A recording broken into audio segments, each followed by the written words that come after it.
Toto je Turzan Trint. Predvádzanie Nissanu X-Trailu, 2 litra benzínu. Máme 30 cm blato, uvidíme čo to dokáže. A to asi celkom počíname s týmto.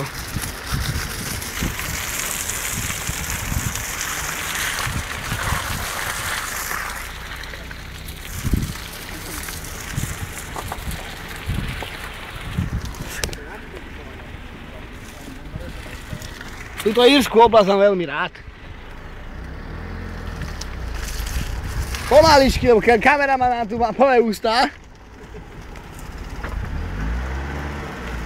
Teraz ideme na prednom náhone 4x4, nezapíname. Na čo? Ja po nechcem spraviť také auto, že ide aj na prednom do veľkého plota. Napríklad taká Katarínka.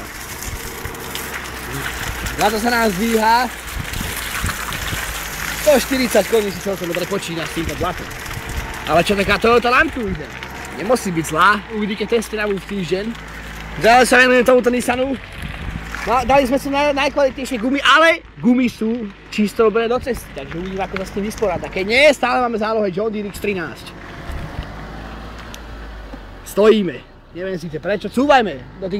Treba do tých sraček podať pánovi šoférov, nech ide. Pekné auto bude. Takto má vyzerať Jeep. Áno, vidíme tu menšiu kašovitú vodu. Parádička. Takto sme si správali. Tak právi. Niva uspela na 7 bodov v tomto teste, uvidíme, ako si počne Nissan X-Trail. Vemulo nás dožitá, ale to žádne onál. Toto blato vyzerá, keď bolo redené s polohrubou múkou. Veľmi dobrá lepí. Doprava sa tebe troška, doprava. Nedá sa iba čas. Víš na ručnej?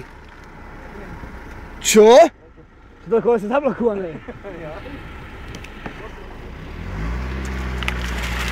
A furt? Fúj, zabrzdí! Maječku! Ozri, jak si mal strecha. Je to na to, čo? Ja to neviem, že to takto skončí. Ty zdaj akú reckovku. Telefón máš pri nás, je povedať? Počkaj, ja tu mám.